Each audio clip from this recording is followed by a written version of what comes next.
सबसे पहले अपन बात करते हैं कि चित्तौड़गढ़ का किला है, इसके उपनाम यानी चित्तौड़गढ़ का किला है, इसे क्या क्या या किन किन नामों से इसे जाना जाता है। तो इसे राजस्थान का गौरव, राजस्थान का गौरव। दूसरा, प्राचीन किलों का सिरमौर, प्राचीन किलों का सिरमौर। उसके अलावा दक्षिणी पूर्वी राजस्थान का प्रवेश द्वार, दक्षिणी पूर्वी राजस्थान का प्रवेश द्वार। उसके अलावा चौथा है मालवा का प्रवेश द्वार। तो दोस्तों ये चित्तौड़गढ़ किले के उपनाम है। क्या? राजस्थान का गौरव, प्राचीन किलों का सिरमौर, दक्षिणी पूर्वी राजस्थान का प्रवेश द्वार और मालवा का प्रवेश द्वार। अब देखिए दोस्तों, कल मैंने आपको बताया था कि कौटिल्य के अनुसार दुर्ग 4 प्रकार के और शुक्राचार्य की शुक्र नीति के अनुसार किले 9 प्रकार के। अगर हम जो 9 प्रकार के किले हैं उनमें से अगर एक धानवन किला निकाल दें, धानवन किला निकाल दें, तो बाकी 8 किलों की जो विशेषता है वो किस किले में पाई जाती है? चित्तौड़गढ़ के किले में पाई जाती है। इसलिए यहाँ पे अबुल फजल का कथन आता है, यहाँ पे अबुल फजल का कथन आता है क्या कि गढ़ तो गढ़ चित्तौड़गढ़, गढ़ तो गढ़ चित्तौड़गढ़, बाकी सब गढ़िया। कि गढ़ तो गढ़ चित्तौड़गढ़, बाकी सब गढ़िया। किस किले के बारे में? चित्तौड़गढ़ के किले के बारे में। और क्यों कहा जाता है? क्योंकि धानवन किले को छोड़कर और जो 8 किलो में जो विशेषताएं पाई जाती हैं वो सारी की सारी विशेषताएं किसमें पाई जाती हैं? चित्तौड़गढ़ में। इसलिए इसके बारे में कथन है कि गढ़ तो गढ़ चित्तौड़गढ़, बाकी सब गढ़िया। फिर बात करें दोस्तों, जो चित्तौड़गढ़ का किला है वो मेसा के पठार पर बना है। चित्तौड़गढ़ का किला है वो कौन से पठार पर बना है? मेसा के पठार पर बना है और इस पठार की ऊंचाई है 616 मीटर। दोस्तों ये रास्ता में इसमें पूछा हुआ प्रश्न है कि चित्तौड़गढ़ का किला कौन से पठार पे बना है? तो मेसा के पठार पे बना है और इसकी ऊंचाई कितनी है? 616 मीटर। अगर बात करें नदियों की, तो चित्तौड़ का किला है वो गंभीरी और बेड़च नदियों के संगम पर बना है। कि चित्तौड़गढ़ का किला है, अगर नदी पूछे तो गंभीरी और बेड़च नदियों के संगम पर बना है, और पठार पूछे तो मेसा के पठार पर बना है। फिर बात करते हैं इसकी आकृति, कि चित्तौड़गढ़ का किला है इसकी आकृति कैसी है? तो इसकी आकृति है व्हेल मछली के समान। चित्तौड़गढ़ का किला है, इसकी आकृति कैसी दोस्तों? तो व्हेल मछली के समान। फिर है कि जो चित्तौड़गढ़ का किला है वो राजस्थान का क्षेत्रफल की दृष्टि से सबसे बड़ा किला है।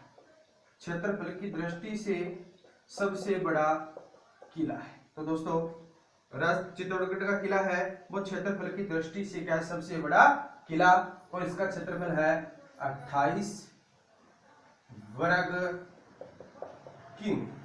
इसी कारण राजस्थान का सबसे बड़ा लिविंग फोर्ट, राजस्थान का सबसे बड़ा लिविंग फोर्ट भी किसे कहा जाता है दोस्तों? तो चित्तौड़गढ़ के किले को कहा जाता है। फिर अपन देखें दोस्तों कि चित्तौड़गढ़ का किला है, इसके निर्माण की बात करते हैं। तो दोस्तों इसके निर्माण के बारे में कोई विस्तृत जानकारी या प्रमाणिक स्रोत इसके नहीं मिलते हैं, लेकिन एक पुस्तक है वीर विनोद जो कवि श्यामल दास की है, और इस पुस्तक में लिखा हुआ है कि इस किले का निर्माण है वो चित्रांगद मौर्य ने करवाया। चित्रांगद मौर्य ने इस किले का निर्माण करवाया, और इसी के नाम पर, चित्रांगद मौर्य के नाम पर ही इस किले का नाम क्या पड़ा? चित्रकूट दुर्ग या चित्तौड़गढ़ का किला। फिर है 8वीं शताब्दी में 8वीं शताब्दी में बात करें तो 1734 ईस्वी। 8वीं शताब्दी में या 1734 ईस्वी में रावल शाखा के और बप्पा रावल ने अंतिम मौर्य सम्राट मानमोरी से यह दुर्ग छीना।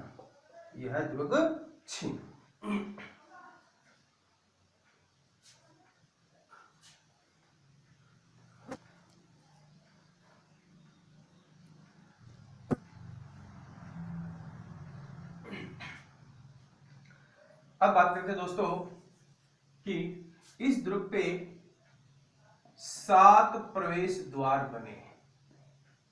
इस दुर्ग पे कितने प्रवेश द्वार बने हैं? तो दोस्तों 7 प्रवेश द्वार बने हैं। तो इनका सीरियल है। सबसे पहले आता है आपका पाटन पोल। दूसरा आता है भैरव पोल। तीसरा आता है हनुमान पोल। चौथा आता है गणेश पोल। चौथा कौन सा आता है? गणेश पोल। पांचवा आता है जोड़ला पोल। छठा आता है लक्ष्मण पोल और सातवां आता है दोस्तों राम पोल। ठीक है।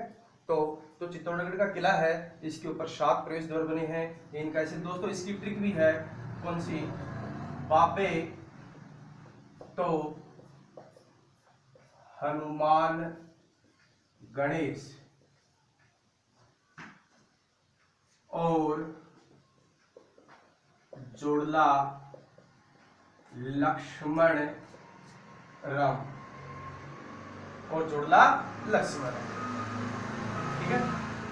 उसके बाद में जो आपका पासे है तो वो लेंगे पाटन पोल, बे से लेंगे भैरव पोल और हनुमान से लेंगे हनुमान पोल और गणेश से लेंगे गणेश पोल और जोड़ला से लेंगे जोड़ला पोल, लक्ष्मण से लक्ष्मण पोल और राम से राम पोल। अब देखिए दोस्तों जो पहला प्रवेश द्वार है पाटन पोल, इसके ऊपर इसकी दाईं ओर प्रतापगढ़ के बाघ सिंह का स्मारक बना है। प्रतापगढ़ के बाघ सिंह का क्या बना है? स्मारक। बहुत अच्छा प्रश्न है कि प्रतापगढ़ के बाघ सिंह का स्मारक कौन से प्रवेश द्वार पर? तो पहले पे पाटन पोल पे। जो दूसरा प्रवेश द्वार है इसके ऊपर जयमल और कल्लाजी राठौड़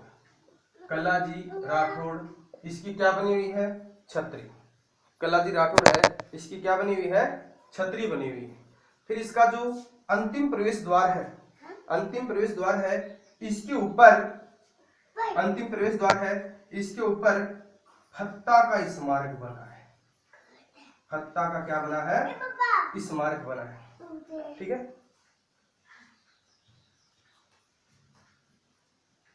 फत्ता का इसके ऊपर स्मारक बना। इसके अलावा भी दोस्तों इस दुर्ग के और पूर्व की ओर इस दुर्ग के पूर्व की ओर एक सूरज पोल नामक प्रवेश द्वार बना है, जो इस किले का सबसे प्राचीन प्रवेश द्वार है। जो इस किले का क्या है? सबसे प्राचीन प्रवेश द्वार है।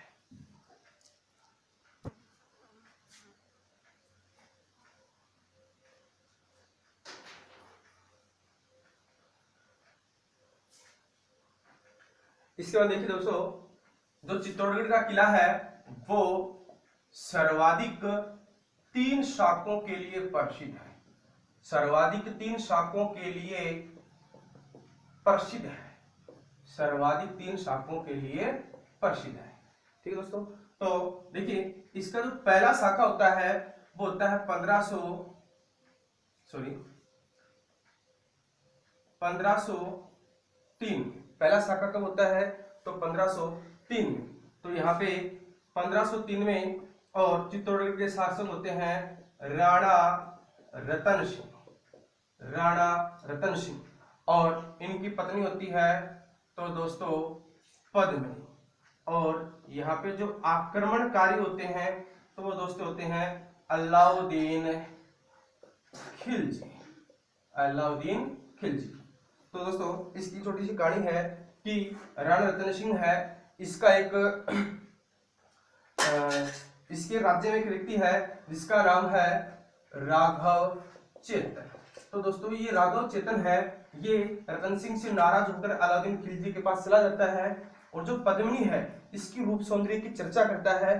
तो अलाउद्दीन खिलजी है वो अपने साम्राज्य विस्तार कहें या पद्मिनी को प्राप्त करने के उद्देश्य से और 1503 में चित्तौड़गढ़ किले पे क्या कर देता है, आक्रमण। और इस आक्रमण में राणा रतन सिंह है वो क्या हो जाते हैं, वीर गति को प्राप्त, यानी इनकी वीर गति को प्राप्त हो जाते हैं। और इनकी पत्नी है पद्मिनी, वो अपने क्या कर लेती है 1600 सहेलियों के साथ अग्निकुंड में क्या कर लेती है, आत्महत्या, यानी क्या कर लेती है, अपन बात करें जोहर। तो दोस्तों जब युद्ध में शासक वीर गति को प्राप्त हो जाए तो उसे कहा जाता है केसरिया। और केसरिया और जोहर दोनों को मिलाए तो क्या कहलाता है, साका। तो 1503 में चित्तौड़गढ़ का पहला साका होता है। अगर बात करें राजस्थान का पहला साका, राजस्थान के पहले साके की बात करें तो वो होता है दोस्तों 1301। वो क्या होता है 1301 में दोस्तों, 1303 राजस्थान का पहला साका का होता है 1301 में। और ये होता है दोस्तों रणथंभौर।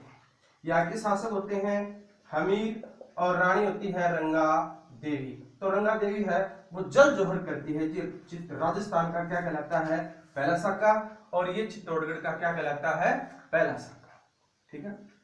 अब इस युद्ध में अगर और बात करें तो जो पद्मिनी है इसका एक चाचा होता है और एक होता है भाई।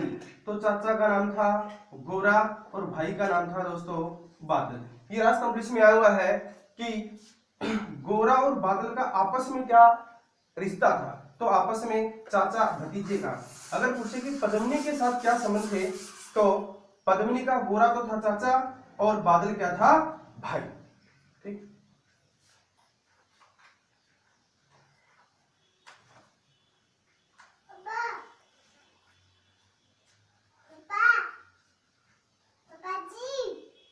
बेटा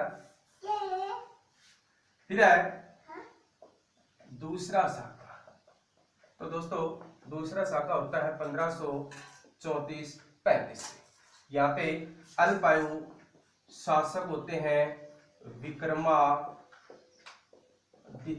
अल्पायु होते हैं, यानी जो शासन का कार्य है इनकी राजमाता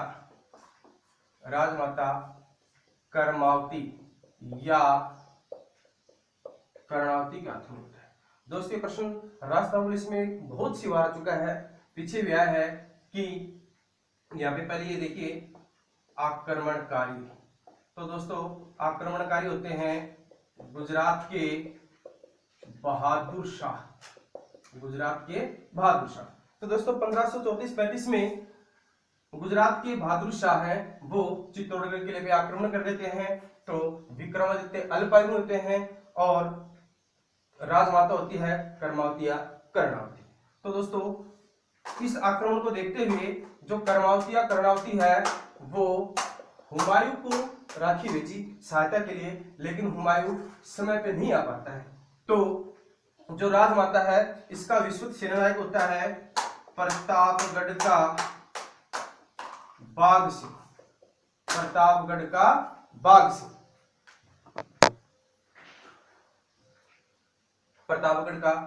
तो दोस्तों प्रतापगढ़ का जो बाघ सिंह है इसके नेतृत्व में केसरिया किया गया।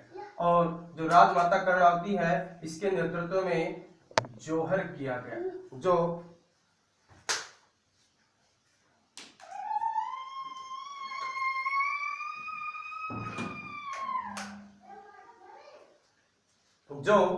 राजस्थान का दूसरा साका कहलाता है। ठीक है दोस्तों।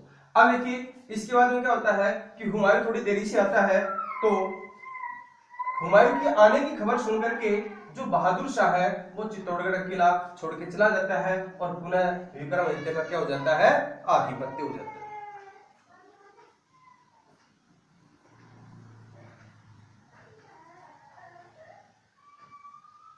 अब देखिए तीसरा साका। तो दोस्तों चित्तौड़गढ़ के किले पे तीसरा साका होता है 1567-68 और यहाँ पे शासक होते हैं उदय सिंह। यहाँ पे शासक कौन होते हैं दोस्तों, उदय सिंह होते हैं। और आक्रमणकारी अकबर, आक्रमणकारी कौन होता है दोस्तों, अकबर। तो दोस्तों देखिए चित्तौड़गढ़ का तीसरा शाखा 1567-68 शासक होते हैं उदय सिंह और आक्रमणकारी कौन होते हैं, अकबर। तो जो उदय सिंह है इसके दो विश्वस्त सेनानायक होते हैं, एक तो होता है जयमल और दूसरा होता है फत्ता, यानी जयमल मेड़तिया और फत्ता सिसोदिया। तो दोस्तों ये जयमल मेड़तिया और फत्ता सिसोदिया है उदय सिंह को और कुंभलगढ़ भेज देते हैं, कुंभलगढ़ भेज देते हैं। या आप ये कहें कि उदय सिंह है वो इस चित्तौड़गढ़ के किले का भार है वो जयमल और फत्ता को सौंप देता है और स्वयं कहां चला जाता है, कुंभलगढ़। दोस्तों इसी कारण यानी जब भी चित्तौड़गढ़ पे दिक्कत आती तो चित्तौड़ के शासक कहां जाते, कुंभलगढ़। इसी कारण कुंभलगढ़ दुर्ग को और चित्तौड़गढ़ दुर्ग की क्या कहा जाता है, संकटकालीन राजधानी। अब देखिए जब अकबर आक्रमण करता है तो जयमल और फत्ता के द्वारा चित्तौड़गढ़ के किले के द्वार बंद कर दिए जाते हैं। तो अकबर